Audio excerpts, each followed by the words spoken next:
नमस्कार मंडळी. आज श्रावण महिन्यातला पहिलाच सोमवार. आपल्या हिंदू धर्मामध्ये श्रावण महिन्याला अनन्यसाधारण महत्त्व आहे. श्रावण महिना म्हणजे भक्तीचा, पावसाचा आणि आनंदाचा महिना. या पावन महिन्यात प्रत्येकाचं जीवनही असंच प्रसन्नतेने नांदावं आणि सुख समृद्धीने भरून जावं हीच ईश्वराकडे प्रार्थना केली. आज सोमवार सोबत भावाचा उपवास सुद्धा होता. त्याच्यामुळे लवकर आवरलं आणि देवपूजा करून घेतली.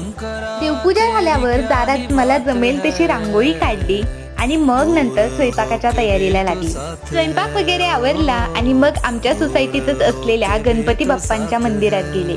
खरे तर मला महादेवाच्या मंदिरात जायचं होतं, पण बाहेर पाऊस चालू होता आणि माझी अजून बाकीची पूजा पण राहिलेली होती.